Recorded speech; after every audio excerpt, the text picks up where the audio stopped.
Are you ready to buy a home in Maryland? Before you start touring properties, you'll want to find an agent to represent you and understand what a buyer's agent does.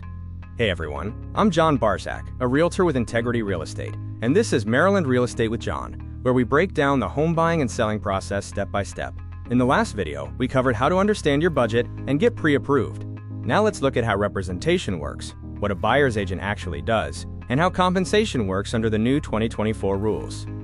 Let's jump in. In Maryland, agents must treat everyone honestly and fairly, but who they represent and who they advocate for depends on the type of agency relationship. Seller's agents, also known as listing agents, represent the seller exclusively.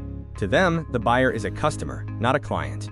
They can answer the buyer's questions, but cannot advocate for them. Their primary goal is to get the best possible price and terms for the person selling the home. Conversely, buyer's agents represent the buyer exclusively.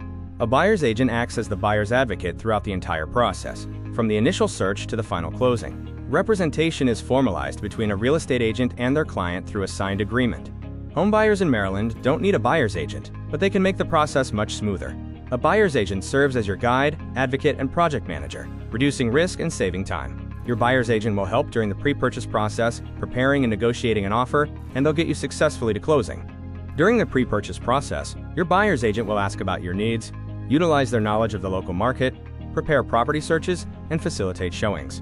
A good agent begins this phase by thoroughly understanding the client's goals, budget, preferences, and timeline. This helps them tailor the search and provide relevant advice. An agent provides clients with up-to-date information on market conditions, including average days on the market, recent sales prices in specific neighborhoods, and what price points are seeing the most competition. This helps the buyer make an informed offer. While many homes are listed online, agents have access to a broader range of properties through the Multiple Listing Service, or MLS, including coming soon listings that are not yet public. They also filter through listings to find properties that meet the buyer's specific criteria, saving them time. Lastly, the agent coordinates and schedules showings with listing agents or sellers and accompanies the buyer to all viewings, providing professional insights on the property's condition, potential issues, and pros and cons. When you find a suitable home, your agent will guide you through the offer and negotiation phase. The buyer's agent starts this phase by helping their client craft a competitive and legally sound offer. This involves advising on an appropriate offer price, as well as including essential contingencies, like those for financing, inspection, and appraisal. The agent acts as the primary negotiator on the buyer's behalf. This goes beyond just the purchase price and can include negotiating closing costs, repairs, the closing date, and other terms that are favorable to the buyer. Real estate transactions involve a significant amount of paperwork. Your agent manages and organizes all the documents, ensuring they are completed correctly and submitted on time. Once your offer is accepted, you're on your way to the settlement table.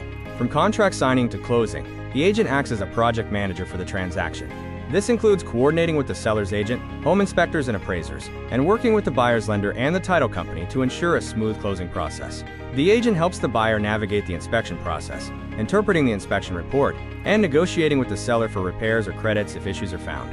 The agent attends the final walkthrough to ensure the property is in the agreed-upon condition, and attends the closing to provide guidance and answer any questions the client may have. An agent can also provide valuable referrals to a network of trusted professionals, including mortgage brokers, real estate attorneys, home inspectors, contractors, and movers. Your real estate agent has a legal and ethical obligation to work solely in the best interest of their client. When you've signed an agreement with your agent, they're promising to put your needs above their own, requiring honesty, competence, and safeguarding the buyer's personal information and funds throughout the home buying process. Your agent's core duties include loyalty, obedience, disclosure, confidentiality, accounting, and reasonable care. Let's define each of these duties. Loyalty. The agent must always put the client's interests first, even above their own desire for a commission. Confidentiality. The agent must keep confidential any information about the client's financial situation, motivations, or personal details that could weaken their bargaining position. Disclosure. The agent must disclose all known material facts about a property or transaction that could affect the client's decision. This includes information about the property's condition, market conditions, or any conflicts of interest. Obedience. The agent must follow all lawful instructions from the client.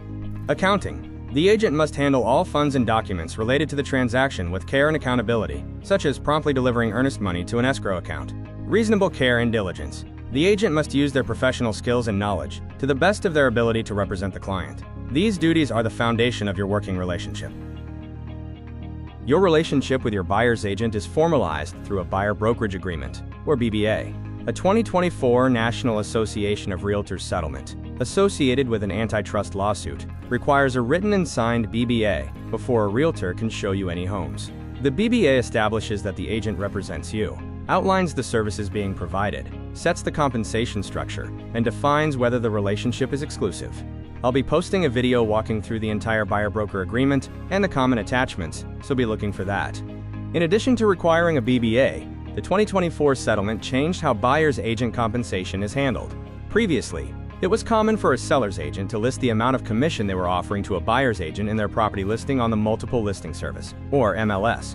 The settlement prohibits this practice. This change is intended to make commissions more negotiable and transparent, as the commission is no longer a preset part of the listing. While sellers can still offer to pay a buyer's agent's commission, this must now be done outside of the MLS. While sellers can still offer to pay a buyer's agent's commission, the new rules say that buyers are ultimately responsible for compensating their agent. The buyer-broker agreement will specify the amount or rate of compensation and how it will be determined.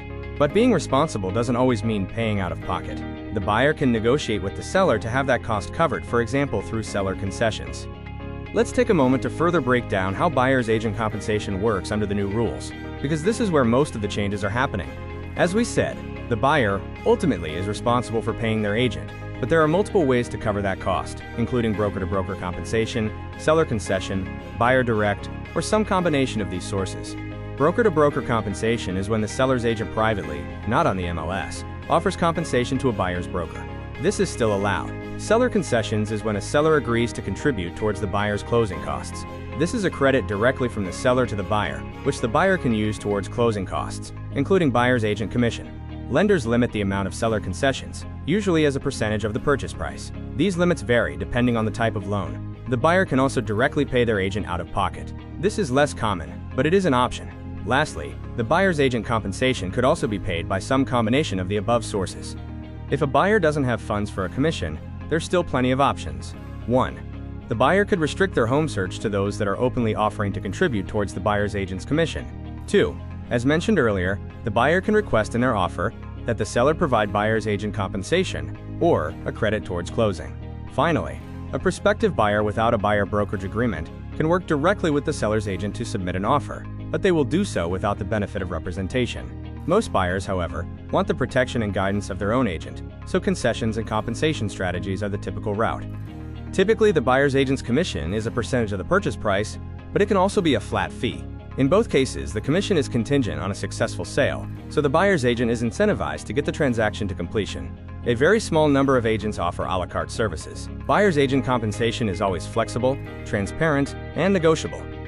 When choosing a buyer's agent to represent you, look for someone who understands Maryland and the local area you're interested in, is patient, organized, and communicates clearly, explains things in simple steps, has a track record of strong negotiation, makes the process feel simpler and less stressful, and has a trusted network of local lenders, inspectors, and contractors. Choosing an agent is both a practical and personal decision. Thanks for watching. Understanding representation and how the 2024 rules affect compensation is an essential part of buying a home.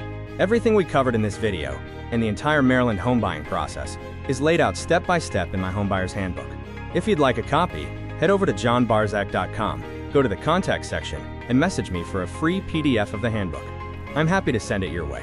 In the next video, we'll talk about how to search for homes effectively, what to look for at showings, and how to avoid common mistakes. And if you're planning to buy or sell in Maryland, especially in or around Harford County, I'd love to help. Don't forget to subscribe for more real estate insights, and have a great day.